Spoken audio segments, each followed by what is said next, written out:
Hello, আসসালামু আলাইকুম। অনেকদিন পরে আবার একটা নতুন আপডেট নিই। সেটা হচ্ছে আজকে এয়ারপোর্টে আমাদের নতুন একটা স্টুডেন্টকে রিসিভ করতে যাচ্ছি। ওর নামও হচ্ছে মেহেদি। তো হচ্ছে আর পাশাপাশি কিছু ইনফরমেশন দেওয়ার জন্য অনেকেই নক করতেছেন হচ্ছে ফেব্রুয়ারি ইনটেক সম্পর্কে জানার জন্য। তো নর্মালি আমি আসলে তেমন একটা ভিডিও করি না, কারণ নিজের লাইফ নিয়ে একটু ব্যস্ততা থাকার কারণে তো তেমন একটা ভিডিও বা হচ্ছে পোস্টও তেমন একটা করা হয় না। তো ফেব্রুয়ারি ইনটেকে হচ্ছে বেলজিয়ামে প্রথমত মাস্টার্স কোনো প্রোগ্রাম নাই, একটা প্রাইভেট ইউনিভার্সিটিতে আছে, বাট ওইটা আমরা আসলে কাউকে সাজেস্ট করি না, কারণ হচ্ছে প্রথমত টিউশন ফি অনেক বেশি, আর দ্বিতীয়ত হচ্ছে ওইটা গ্রাজুয়েশন শেষে হচ্ছে আপনার ওয়ার্ক পারমিটে যাওয়াটা খুবই টাফ। সো হচ্ছে এই জন্য আমরা ওইটাকে কাউকেই সাজেস্ট করি না, এবং আমরা ওইটা নিয়ে কাজও করি না, কখনোই করি না। বাংলাদেশে অনেকগুলো এজেন্সি করে, বাট এখানে যারা যারা আসছে সবার সিচুয়েশনই খারাপ, কারণ টিউশন ফি প্রায় হচ্ছে 12,000 ইউরো। সো 12,000 ইউরো এক বছরের টিউশন ফি দেওয়াটা কোয়াইট টাফ। পাশাপাশি হচ্ছে ব্লক মানি সবকিছু মিলাই খুবই এক্সপেন্সিভ। সো আসলে আমরা এটা কাউকেই সাজেস্ট করি না। তো তাছাড়া আরো 3টা ইউনিভার্সিটি আছে যেগুলোতে হচ্ছে অ্যাপ্লাই করা যাবে। একটা ইউনিভার্সিটিতে হচ্ছে 6 লাগে, যেটা হচ্ছে থমাস মোর ইউনিভার্সিটি। থমাস মোর ইউনিভার্সিটিতে IELTS 6 করা যায়। আর হচ্ছে হাওয়েস্ট ইউনিভার্সিটি আছে একটা, যেটা 6.5 লাগে। আর হচ্ছে আরেকটা ইউনিভার্সিটি আছে যেটা হচ্ছে ঘেন্টে, আরটি ভেলভেট। আরটি ভেলভেটে হচ্ছে 6.5 লাগে। তো আরটি ভেলভেট এবং হচ্ছে হাওয়েস্টের টিউশন ফি অ্যারাউন্ড সেমই, সেটা হচ্ছে আপনার প্রায় 7,200-র মতন। বাট কম্পারেটিভলি চিন্তা করলে থমাস মোর বা ওই প্রাইভেট ইউনিভার্সিটি যেটা ইউএলবি থেকে হচ্ছে কম, এবং লোকেশন ওয়াইজও ফার বেটার। পাশাপাশি আরেকটা বিষয় হচ্ছে যে যাদের হচ্ছে IELTS 6 আছে তারা হচ্ছে থমাস মোরে আসতে পারে, কারণ হচ্ছে যদি কারোর হচ্ছে স্টাডি গ্যাপ বাড়ে, তো স্টাডি গ্যাপের ক্ষেত্রে হচ্ছে যদি ফেব্রুয়ারি থেকেই তার আসতে হবে এরকম যদি মেন্টালিটি থাকে, তাহলে হচ্ছে থমাস মোরে চলে আসুক। আসার পরে হচ্ছে নেক্সট সেপ্টেম্বর ইনটেকে সে চাইলে ভার্সিটি চেঞ্জ করে ফেলতে পারবে, আসার পরে হচ্ছে ভার্সিটি চেঞ্জ করা যায়। আর একটা জিনিস হচ্ছে যে যাদের 6.5 আছে তারা তো হাউসটে ট্রাই করতে পারে, আর হচ্ছে আরটি ভেলভেটও ট্রাই করতে পারে। আর হচ্ছে যারা মাস্টার্সে অ্যাপ্লাই করতে চান তারা হচ্ছে চাইলে নভেম্বর থেকে আবার অ্যাপ্লিকেশন শুরু হচ্ছে নেক্সট সেপ্টেম্বরের ইনটেকের জন্য। তো নভেম্বর থেকে অ্যাপ্লাই শুরু করতে পারেন। তো অ্যাপ্লাই শুরু করলে হোপফুলি হচ্ছে ডিসেম্বরের মাঝামাঝি অথবা জানুয়ারির ভিতরে হচ্ছে ভালো ইউনিভার্সিটিগুলো যেগুলো হচ্ছে রিসার্চ ইউনিভার্সিটি ওগুলোতে অফার লেটার চলে আসবে। তো চলে আসার পরে হচ্ছে আপনি চাইলে হচ্ছে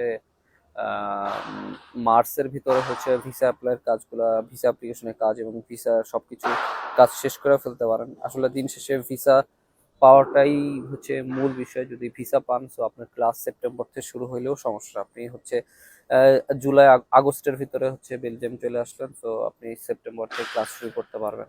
তো এটা করলেও সম্ভব। আমি এই জন্য বলবো যারা হচ্ছে পাগলামি না করে এইসব প্রাইভেট ইউনিভার্সিটিতে না এসে, সেটা হচ্ছে আপনি একটু ধৈর্য ধরে নভেম্বর থেকে হচ্ছে মাস্টার্স অ্যাপ্লিকেশন শুরু হচ্ছে, আপনি হচ্ছে মাস্টার্সে হচ্ছে নভেম্বর থেকে অ্যাপ্লাই করে চলে আসুন, ওইটা বেটার হবে। ভালো ইউনিভার্সিটি, পাশাপাশি হচ্ছে টিউশন ফি কম। আসলে আমি সবসময় স্টুডেন্টদের একটা কথা বলি যে হচ্ছে আপনার লায়াবিলিটি কখনো কাঁধে না নেওয়া। এত টিউশন ফি দিয়ে আপনি আসলেন এবং সেই টিউশন ফি আবার ম্যানেজ করার জন্য আপনি ক্লাস না করে হচ্ছে কাজ করতেছেন, কাজ করে আবার এই টাকা ইউনিভার্সিটিতে দিচ্ছেন। তো আসলে দিন শেষে এটা কোনো মূল্য নাই। আপনি যদি টাকা ইনকাম করে এটা নিজের কাছে রাখতে না পারেন তাহলে কোনো লাভ নাই। কষ্ট করে টাকা আবার ভার্সিটিতে দিয়ে দিচ্ছেন, তাহলে কোনো লাভ নাই। সেক্ষেত্রে আমি এই জন্য বলবো যেগুলো টিউশন ফি কম এইগুলোতে আসেন, এইগুলো হচ্ছে আপনার জন্য ইজি হবে। তো থাকেন, এবং এয়ারপোর্ট ইনশাল্লাহ দেখা হবে। এয়ারপোর্টে হচ্ছে আমাদের মেহেদি আসতেছে, ওরে রিসিভ করব। বাই।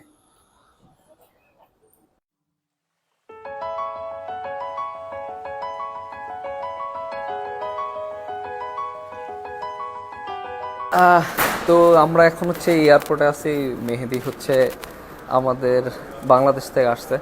তো মেহেদি হচ্ছে এই ইনটেকে আসলো, সেপ্টেম্বর ইনটেকে। তো মেহেদি ভাই, কি অবস্থা বলো? এই তো ভাই আলহামদুলিল্লাহ। কেমন লাগতেছে? ওভারঅল ভালো লাগতেছে। স্বপ্নের দেশে। মোটামুটি স্বপ্নের দেশ। আমি যখন আইএলটিএস প্রিপারেশন নিয়েছিলাম তখন থেকে বেলজিয়াম চিন্তা ভাবনা করছিলাম। জানছো কেন বেলজিয়াম সম্পর্কে? জানছি আপনার সুনীলের মাধ্যমে, আশিক ভাইয়ের মাধ্যমে। আশিক প্রান্ত বলছিল আমার ফ্রেন্ড, প্রান্ত পরে আপনার এখানে। ওকে, তো হচ্ছে ভাইয়া এই যে বিদেশে আসার পরে তোমার আঙ্কেলের সাথে মনে হয় গতকালকের আগের দিন কথা হচ্ছিল না আমার? জি জি। তো হচ্ছে ভাই এই যে এয়ারপোর্ট থেকে পিক আপ বা হচ্ছে এই যে মনে করো যে আমাদের টোটাল সার্ভিস নিয়ে তুমি কি খুশি ছিলা? আলহামদুলিল্লাহ ভাই। আমি মনে করি যে একটা এজেন্সিতে গেলে তারা শুধু একজন কাস্টমার হিসেবে ট্রিট করে, কিন্তু আপনার থেকে ভাই একজন ভাই হিসেবে ট্রিট করে, এটাই সবচেয়ে বড় বিষয়। ইনশাল্লাহ ইনশাল্লাহ ভাই। তারপর হচ্ছে ভাইয়া তোমার এখানে আসার পরে যে আমরা এয়ারপোর্ট পিক আপের যে কমিটমেন্ট ছিল তো এটা তো করছি, এটা করতে হবে। পাশাপাশি হচ্ছে বাসা ঠিক করে রাখার কথা ছিল, বাসা এটাও তো করা হয়েছে। পাইছো? জি। তো হচ্ছে আর হচ্ছে ও হচ্ছে আমরা ও থমাস মোড়ে আসছে, ওর হচ্ছে বাসা হচ্ছে আমরা অ্যান্ট্রপে খুঁজে দিচ্ছি, কারণ হচ্ছে অ্যান্ট্রপ থেকে আর ভার্সিটি মেনটেন করা অনেক ইজি হবে, পাশাপাশি হচ্ছে অ্যান্ট্রপের জব ফ্যাসিলিটিও অনেক ভালো। তো হচ্ছে তোমার ভাই ওভারঅল আমাদের জানিস যে তো খুব স্যাটিসফাই ছিল। 100% যাক আলহামদুলিল্লাহ। আর হচ্ছে সবাই ওর জন্য দোয়া করবেন, কারণ হচ্ছে নতুন একটা লাইফে পা দিতেছে, নতুন একটা দেশ, সব কিছু ওর জন্য নতুন, যাতে ও আল্লাহর রহমতে সব কিছু ওভারকাম করে এই লাইফের সাথে ইজিলি মিশে যাইতে পারে এবং ফ্যামিলির জন্য কিছু কন্ট্রিবিউট করতে পারে, কারণ দিন শেষে আসলে সব কিছু ফ্যামিলির জন্যই। তো সবাই ভালো থাকবেন আর দোয়া করবেন। যারা ফেব্রুয়ারি ইনটেকে আসতে যাচ্ছেন এবং অলরেডি আমি ভিডিওতে যে বললাম ফেব্রুয়ারি ইনটেকে হাউয়েস্ট এবং আরটি ভেলভেটে আসতে পারেন, যাদের 6.5 আছে, এবং যাদের হচ্ছে 6 আছে তারা হচ্ছে থমাস মোড়ে আসতে পারেন। থমাস মোড়েও টিউশন ফি একটু বেশি হইলেও আসার পরে যদি কারোর খুব প্রয়োজন হয় যে না ফেব্রুয়ারি ইনটেকে আসবো, তো সো থমাস মোড়ে আসতে পারেন। আর হচ্ছে পাশাপাশি হচ্ছে থমাস মোড়ে আসার পরে চাইলে ভার্সিটি আপনি চাইলে চেঞ্জ করতে পারবেন। তো সবাই ভালো থাকবেন এবং আমাদের জন্য দোয়া করবেন এবং সাথে থাকবেন এডুইংস অ্যাব্রোডের সাথে। সবাইকে আসসালামু আলাইকুম। আসসালামু আলাইকুম।